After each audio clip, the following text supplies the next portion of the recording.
and now you have third down. What is the defense going to do as soon as you snap the ball? Well, they're coming after you. They're going to blitz on third down, god damn it!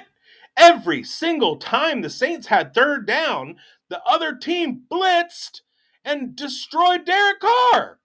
Well, the How do Saints you play calling was just I would watch so many games and just look at people I was with and go, we're going to run this play right here because we've run it every time it's 2nd and 4 or every time it's 3rd and 7. We run the same play. Yeah, it's third down. They're going to blitz, Derek, look out. Guess what happens? They blitz.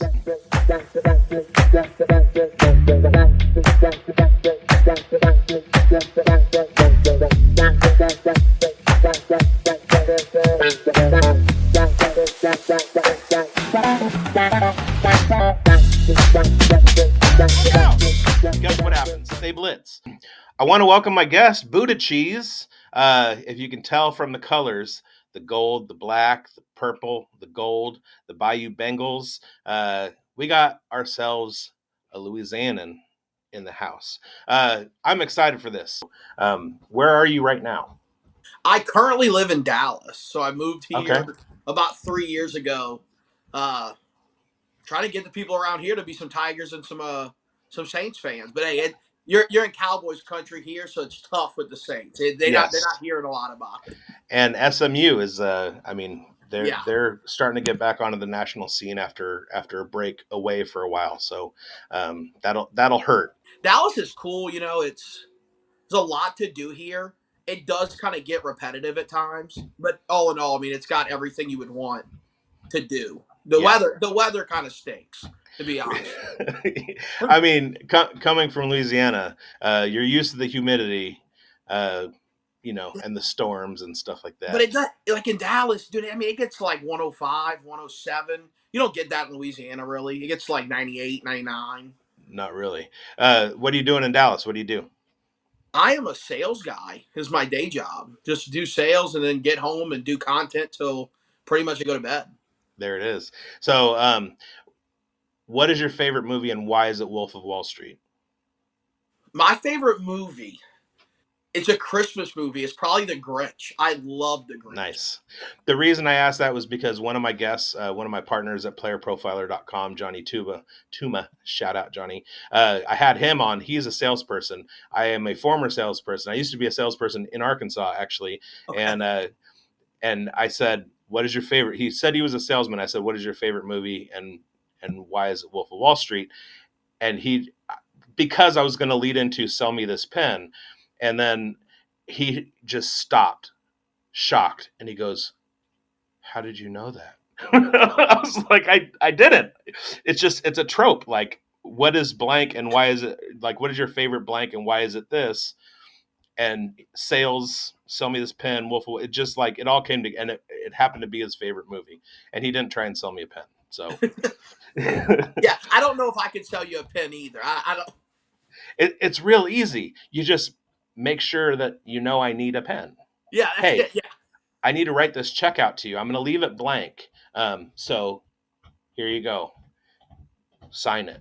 Oh, you don't have a pen? Sell me the pen and I can fill it out. Yeah. Right. So create the need.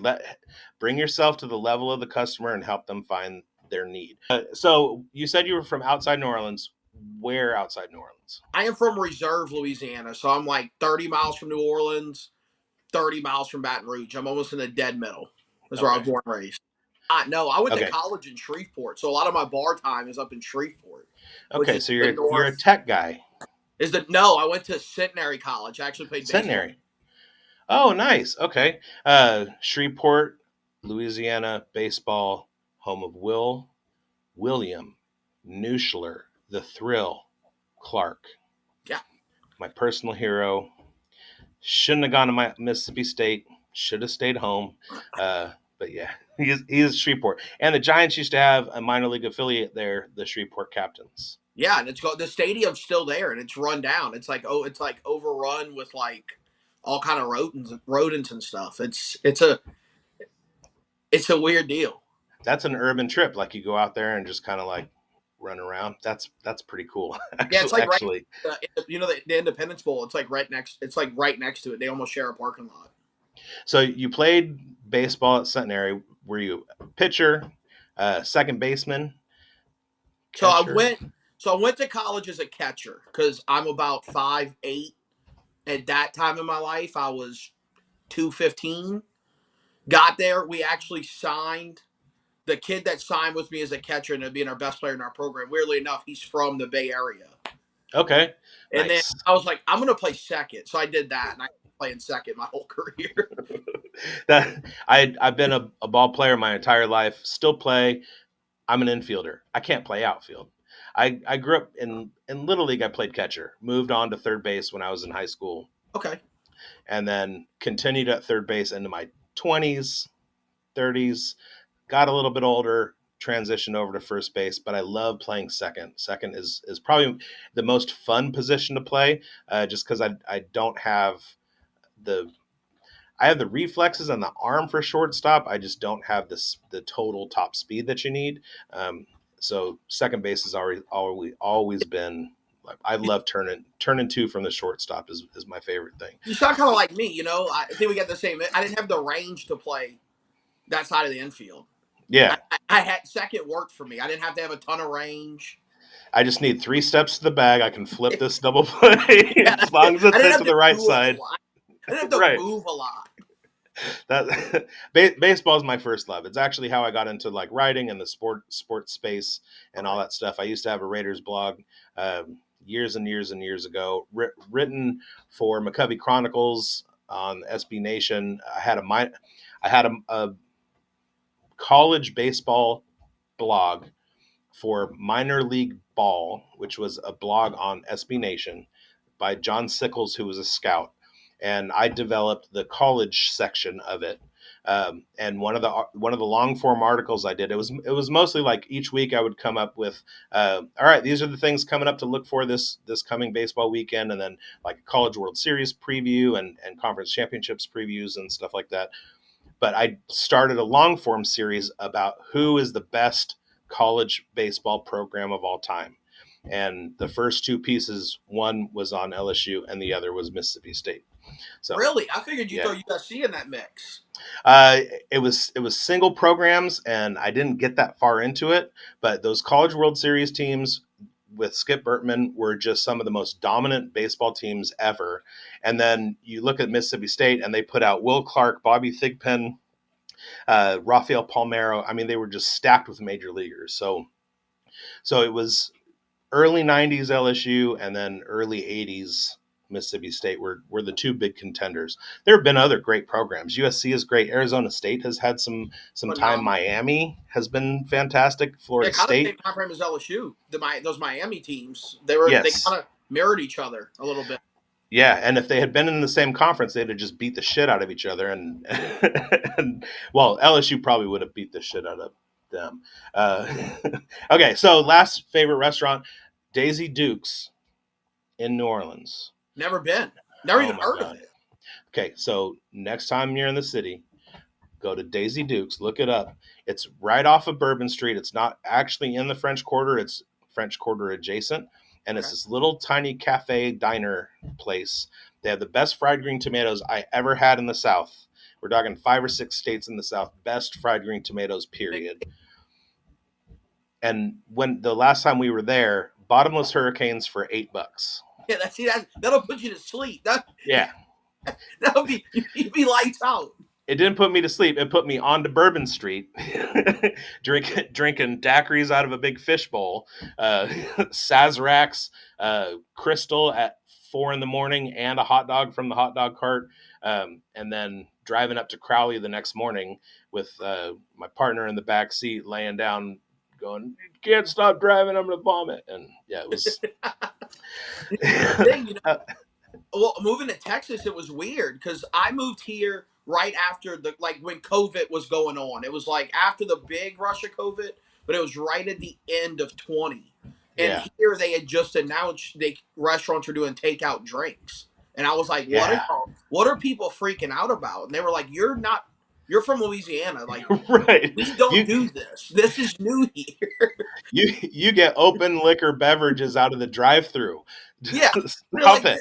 they're like, you don't understand. We've been begging for this. This is new for us. Right. I first day I landed in New Orleans for the first time.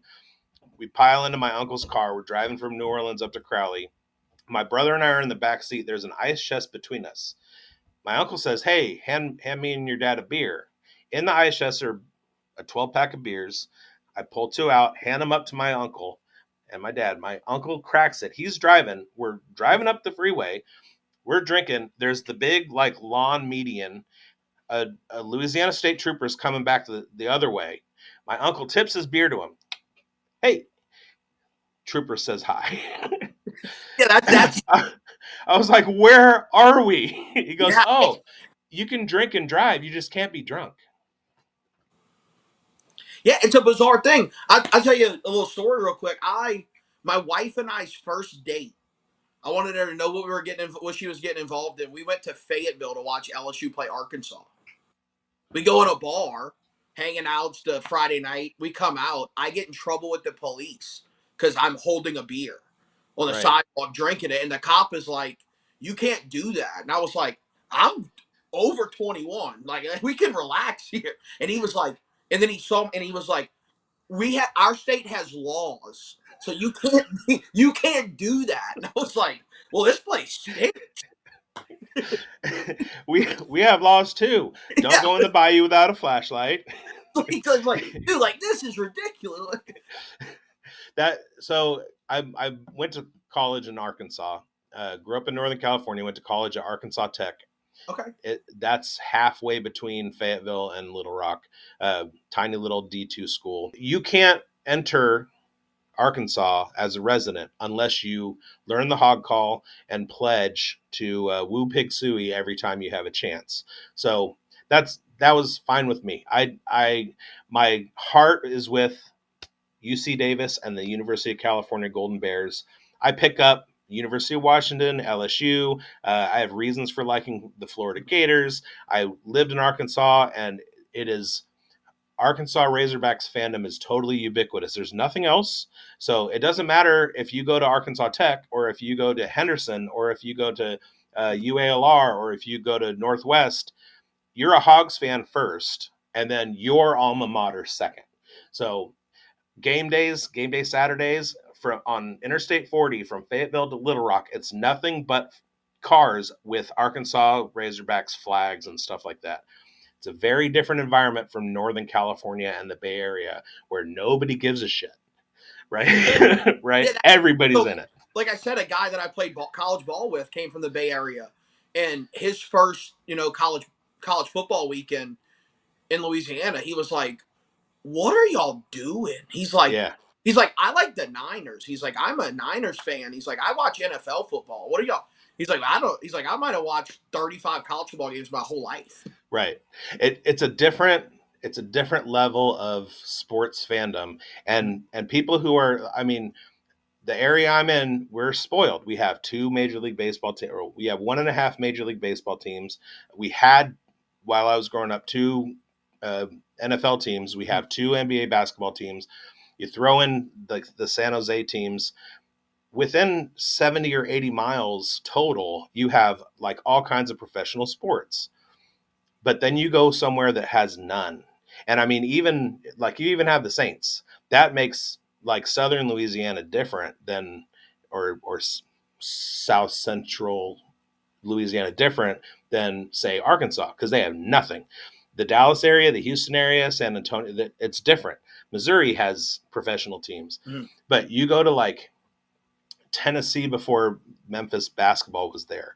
You go to Kentucky, you go to Arkansas, you go to Alabama. They're like these people, they like the Braves because that's what they could pick up on the radio or the Cardinals Mhm. because they played in, the Redbirds in Memphis.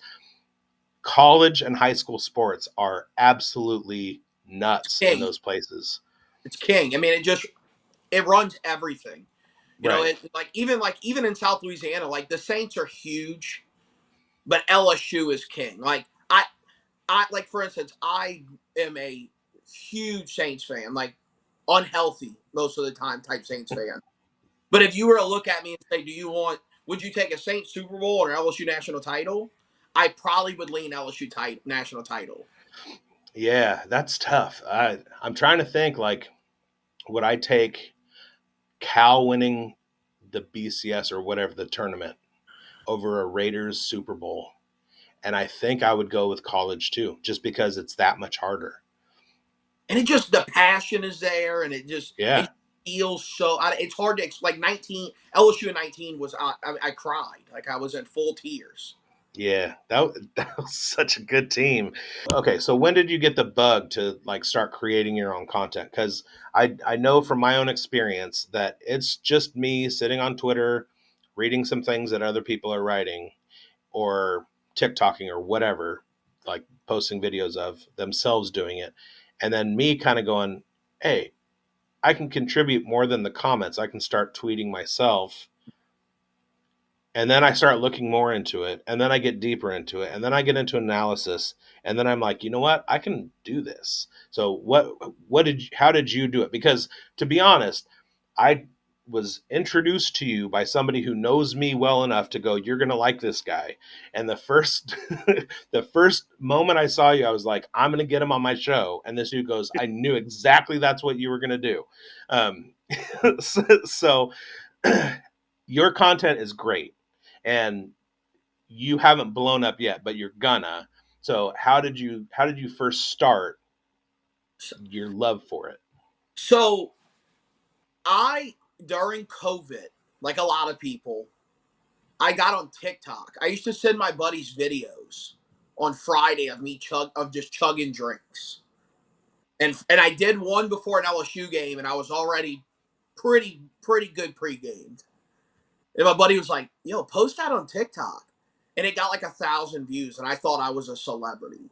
So I kept posting, and then like a month later, I got 1,000,000 views, and now I'm at like right under 80,000 followers there. And I started Nice. doing a little show about sports on TikTok. And I had Twitter forever, and I just was always I had like kind of dipped my toe in, and I was like, man, this is way harder than TikTok. And then Yeah. this football season, I just went all in on it, and I went, I'm better on the camera than writing. I don't write very well, but Right. I can talk to the camera, and I know from TikTok, I know people are going to listen. Yeah. So I started to, And and then I've had a couple here recently go bananas, but I'm sure you've seen some of them are. Me and the Raiders fan are not been getting along lately. well, you and I are gonna, and we're gonna talk about that in just a It's been great, second. We're gonna but get yeah, into that.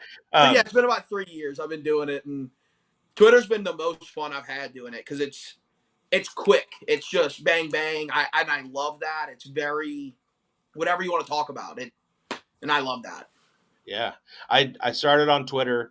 Uh, Reached out because I had written before. Reached out to a couple of fantasy websites. Got writing jobs with a couple of them, and one of them I knew that I wanted to do video stuff. I do acting and sketch comedy and stand up and stuff like that. So I knew I wanted to do stuff in the visual space. So I was trying to push. I got a show on one website. I was trying to push to get content on the other one. Still haven't gotten a show yet, but I'm gonna this year. And then we started like videoing our news blurbs and posting them on YouTube. And then our editor was like, "We're going to start doing it on TikTok." And I've avoided getting a TikTok account for 5 or 6 years. Like, oh, it's a Chinese data mining, like so. I stayed away, and now I finally have it because I'm doing it for Player Profiler, and I just got voted, or within a certain parameter, I had the best video. So you have little victories like that, and you're just like, yeah, let's do this. Let's do this. That's what I tell people. I'm like, when you do the content stuff, I've gone, I've been doing it now for pushing 4 years in the content game. You might have 3 or 4 month stretches where it just sucks, where you're like, it's fizzled out, and then you get one thing that clicks, and you're like, I'm all back, Right. and it But feels great. I don't do it for the feedback. I like the feedback, but I do it because I love to do it. You know what I mean? Yeah, So that's that's kind why of we're here. a sports thing. So it started with I chugged the drinks, and then I actually did a lot of outfit stuff. was kind of because I Okay. dress differently than a lot of people from where I'm from. And then I always like all I want to talk about during the day is LSU or the Saints. That's it. So finally, I was like, I'm just gonna do that. Like that, I can do this every day, all day. Like this, I'm not gonna get tired of doing this. What about the Pelicans? I like the Pelicans. I was such a Hornets fan back then, Okay. Chris Paul and David West, and when they went to the Pelicans, and then the Anthony Davis debacle, and I still follow them, but not even in the same stratosphere as the Saints or LSU. I'm only scared of two teams for the Kings, and they have the Mississippi River in common: the Timberwolves and the Pelicans. I don't want to see either of those teams in the playoffs. I want somebody else to knock them out, and then we can knock out whoever it was. I don't care if it's Denver. I don't care if it's Utah. We're going to beat them. We cannot beat Minnesota or New Orleans. So New Orleans is let's, young, very talented. They've got every piece they need essentially.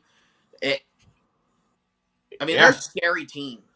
and somehow have the Kings number. So the Kings can run through everybody else, but for some reason the Pelicans just eat us up. It's scary.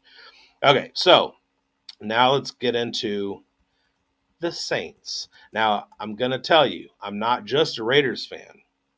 I am a huge Derek Carr apologist, Derek Carr stan, Derek Carr follower. When he got railroaded by Josh McBitch, I said, if he goes to the Lion or if he goes to the Saints, I have to choose who my NFC team is between Jared Goff, hashtag Nevada boys. We share a hometown, and and the Saints because I like the Saints and I love Derek Carr. So if he goes there, it's going to be between the two of them. And to this point, I still haven't chosen. I just like both of them. Right? Okay. I watched Derek Carr every single game that he played until he got to New Orleans. And I have a Sunday ticket, so I watched every Saints game this season. And I had a certain idea of who Derek Carr is and how this season was going to go. And if you were to go into my Twitter profile and go into the little search thing to search things and you type in New Orleans Saints, one thing's going to pop up, and it was my preseason predictions that the Saints were going to win the Super Bowl because I was fucking convinced that Derek Carr was going to get in there with those weapons, with an actual defense behind him, and drop 5,000 yards, 30 tutties, and lead the Saints to the Super Bowl. Some things got in the way of that, and we'll talk about that in a second. I just wanted to let you know, full disclosure, what kind of Raider fan I actually am. Okay. So let's first talk about the Saints' offensive line. Okay, so Yuck. the website I write for, Player Profiler, we released tiers for team offensive line performance this year. There were 7 tiers. The bottom one was called QB Killers. The Saints didn't slide in there. One of them, I think it was 6, was the Arizona Cardinals.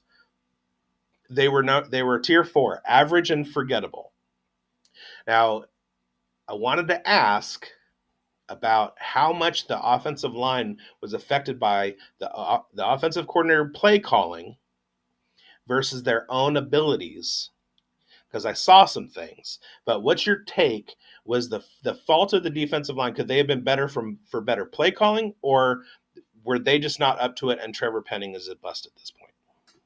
I think it's a combination of both. I want to say through week 4, Pete Carmichael was rated the worst play caller statistically in the league at that point. He improved, and the O line improved as he improved as a play caller.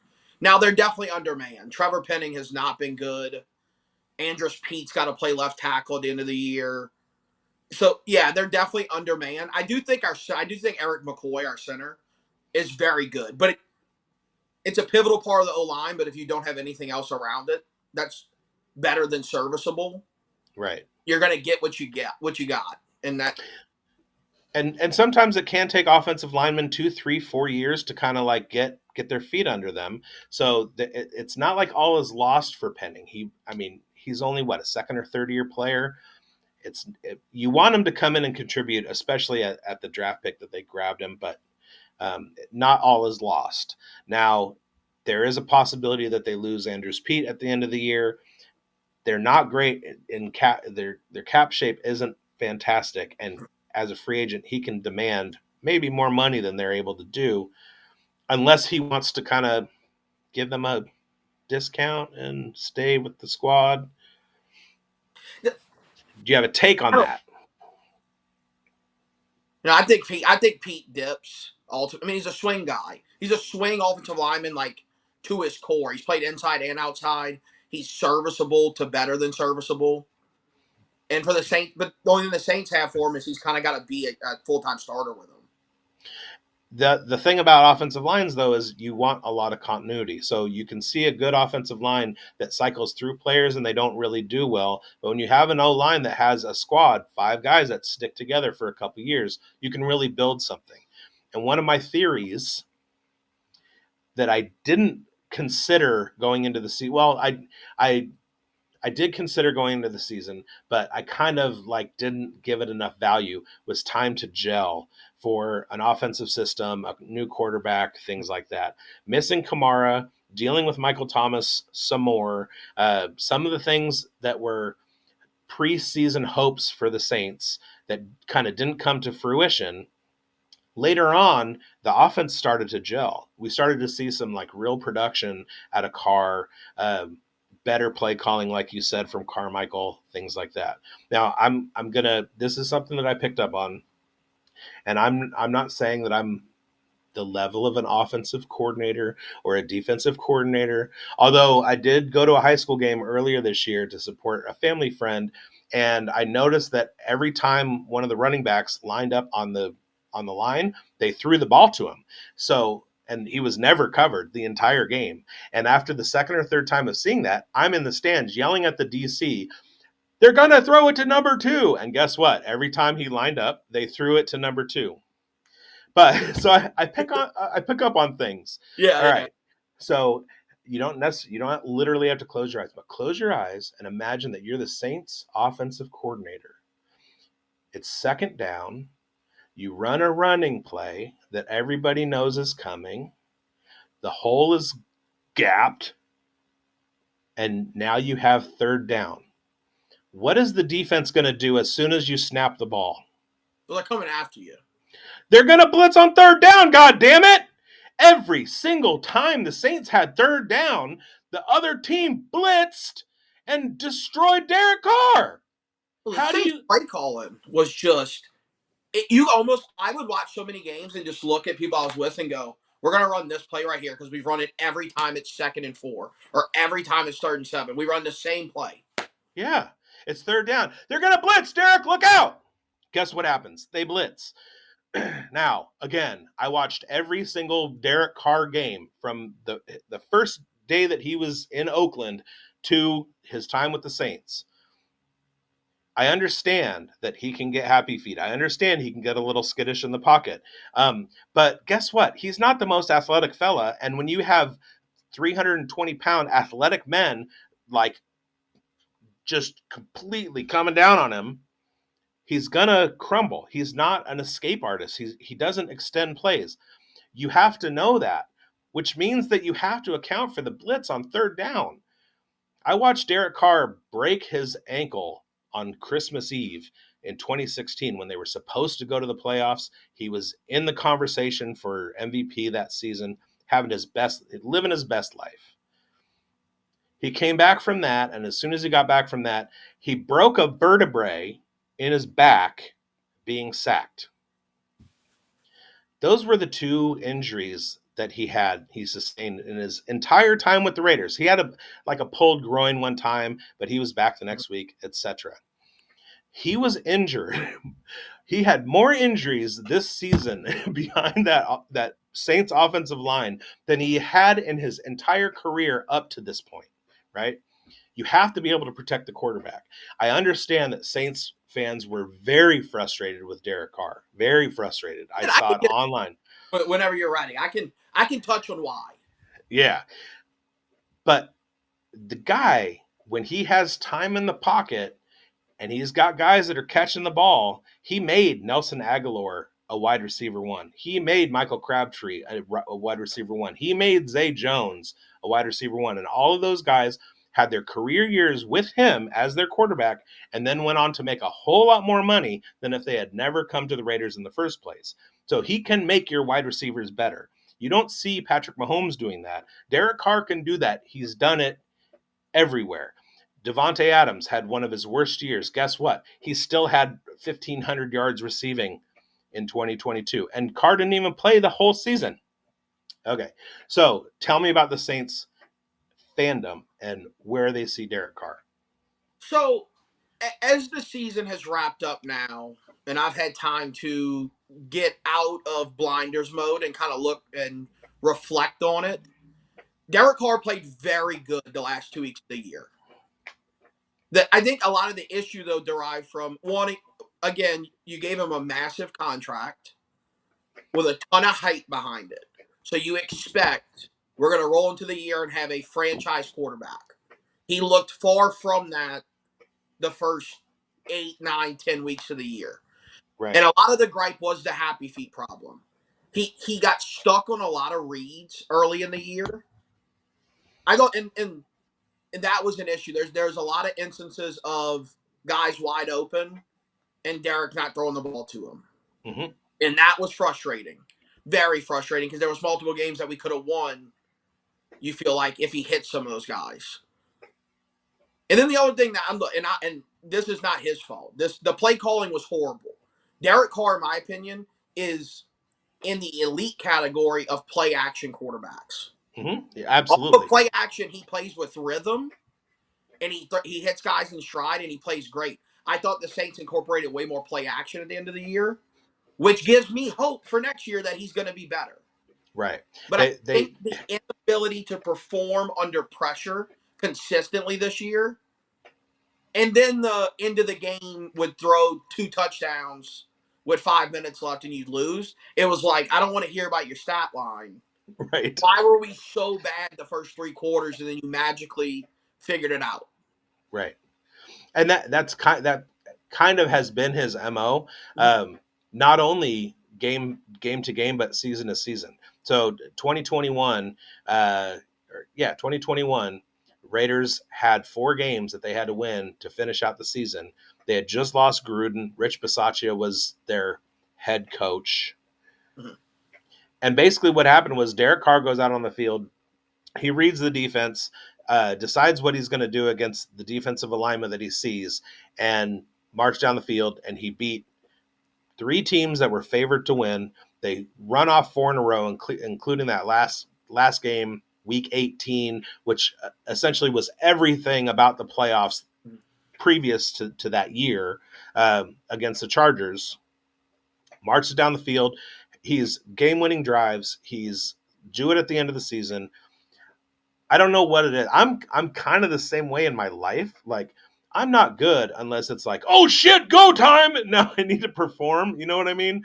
Um, but like that, and that's the thing. I understand all of his drawbacks. I understand all of his criticisms, but I also see the potential that's there and the things that he's done. And one of the things that really kind of started to eat at me this year was that all of the heat that he got from Raiders fans, he was also getting from the Saints fans. And I understand those drawbacks and I relate, but that's not the big picture. Those are like the micro details that only come with losing.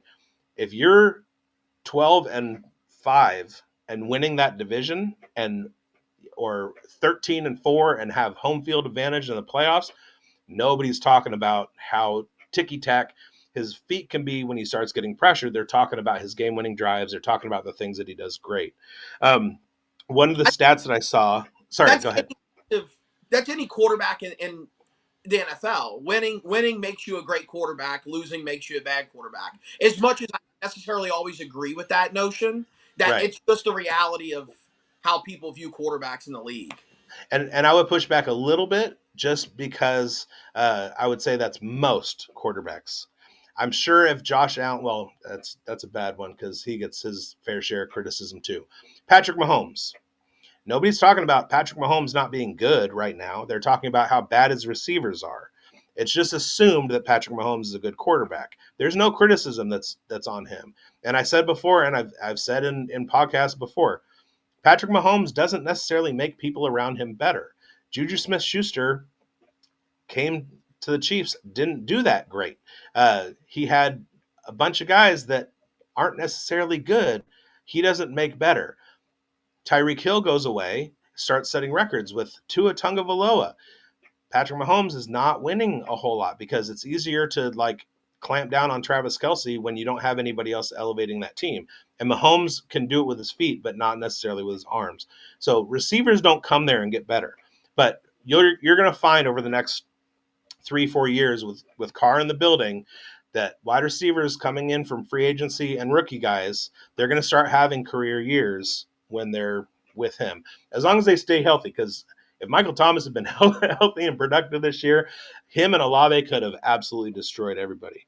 So real quickly, I want to read to you my favorite stat that I saw.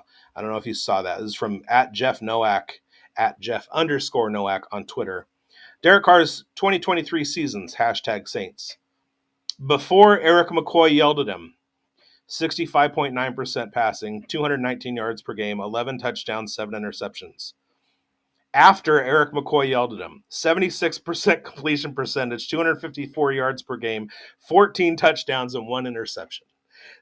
So, what happened with Eric McCoy yelling at him? What changed? I think this is part of, I think that did play a big role in it. I think part of the reason there was so much disdain and frustration in New Orleans is Derek showed up and was appointed to be the leader of the team and the leader of the city.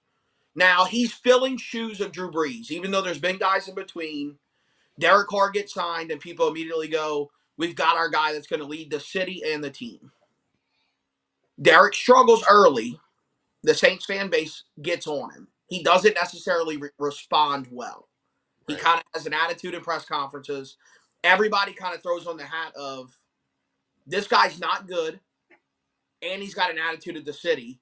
We don't know you yet, so we don't like you already, and you're acting like you don't like us. So I think when Eric yelled at him, I do think there was a little bit of internal conversation where he was like, "I'm probably not playing good enough to have this notion that I can do whatever I want here, basically. I probably can't act with an attitude." And it flipped. It really did. I mean, after that moment, he looked like the quarterback we thought we signed. It was Right. like I said, I have optimism going into next year with him. Yeah. That's So it sounds like he was anointed and then humbled, and yes. that was the big change. There you go. Well, yeah, keep the faith because he's going to do good things with good things around him. Again, he's not the kind of guy who's going to like by himself um, change the fortunes of the Saints, but with a good defense, with a top 15 defense, and kids like Olave. And I want to get into the receiving core in a second, but we're going to talk about Kamara first because Kamara is such a game changer, but he's getting on in years. So we tend to look at Kamara in the fantasy space because he's such a dual threat that his receiving numbers make him surpass some guy who's going to get 25 carries a game. With him getting on in age, not really counting his suspension at the beginning of the year, next year he should be a year older but play a full season. Have you seen any difference with Alvin Kamara aside from the last week that he missed? But is he slowing down or is that yet to be determined for next year? To me, it's yet to be determined. I mean, when you look at the play calling, Alvin Kamara's best attribute to his game is playing in space with the balance. The Saints, Pete Carmichael used him as a between the tackles runner.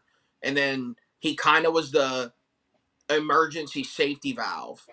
So I think with the current play calling, which I don't know if that's going to be the offensive coordinator next year. I hope not.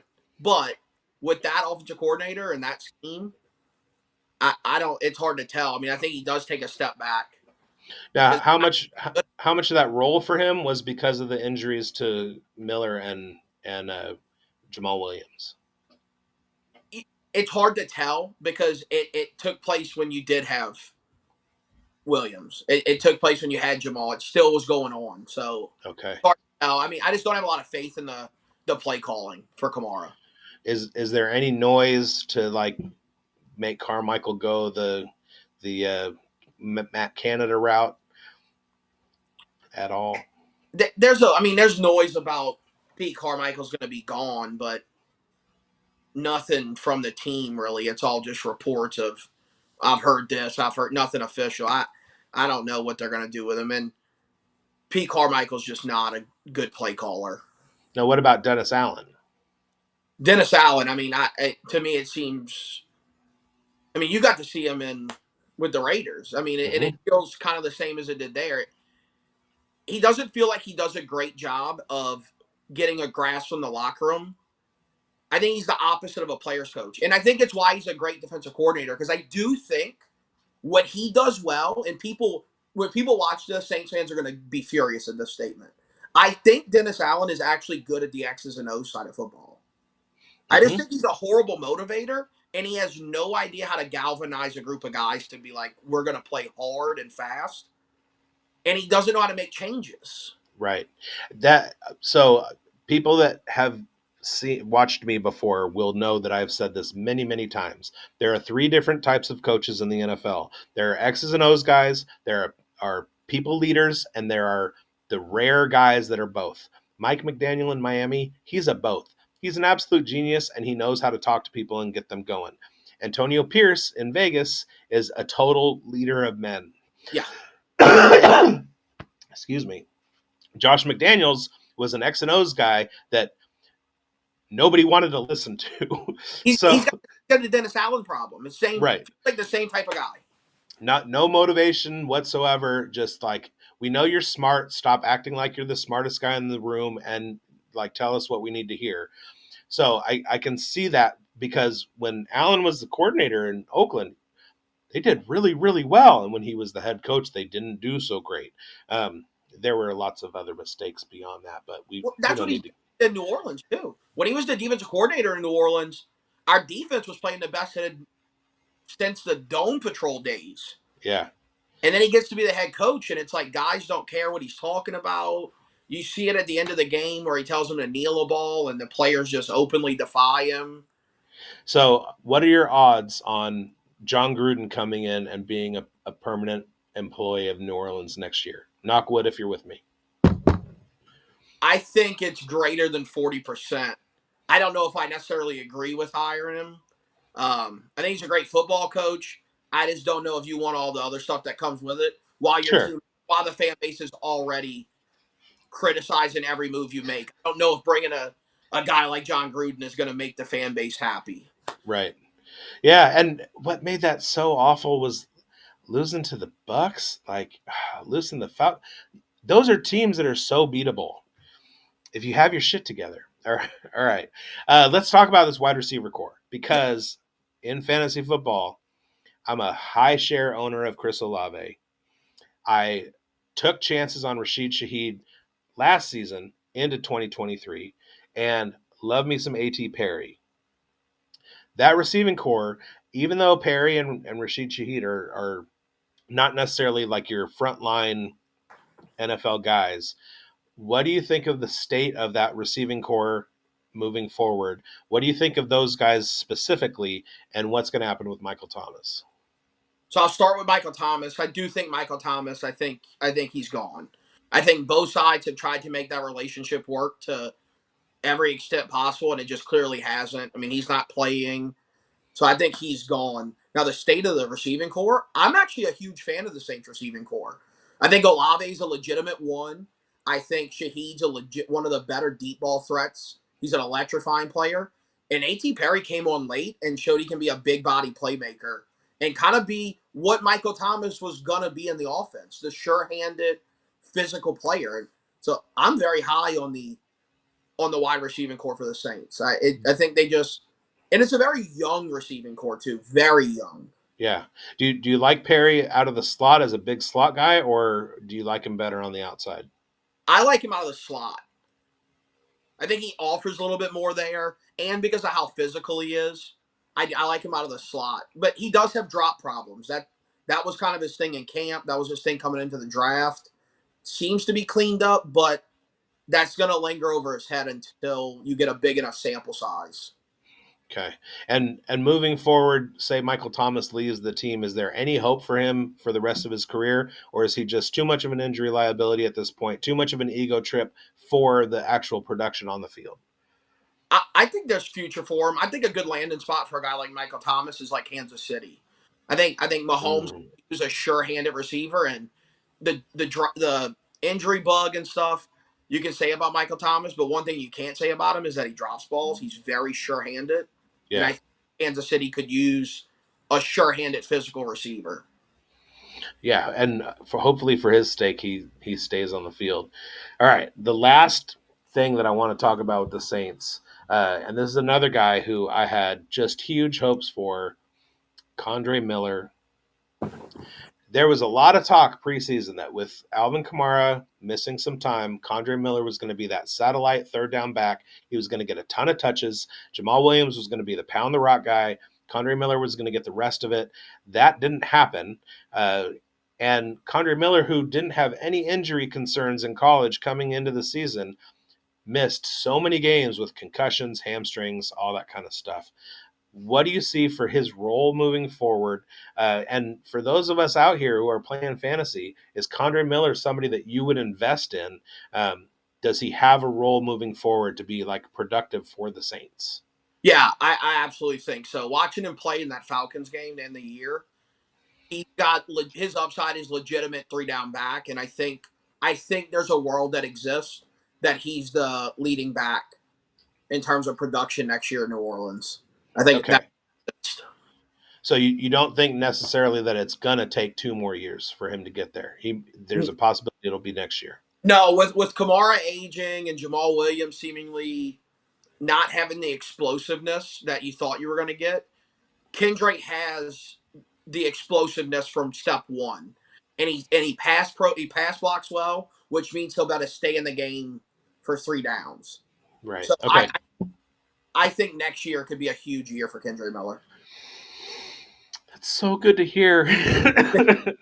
I want to see 25 with the ball in his hands as often as possible next year and like win me some ships. Let's go.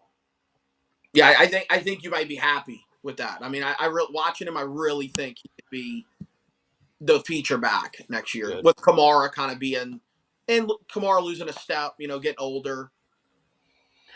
And Williams was kind of like all of that controversy from that last play of that last game uh, was comical because Jamal Williams went from touchdown leader to 0 touchdowns, and they were looking out for their boy, and I really appreciated your content following that about how Dennis Allen got bitched He by did. Arthur Smith, and who, I mean, come on, if you're gonna get like put in your place, don't make it be from mustacheless Arthur Smith.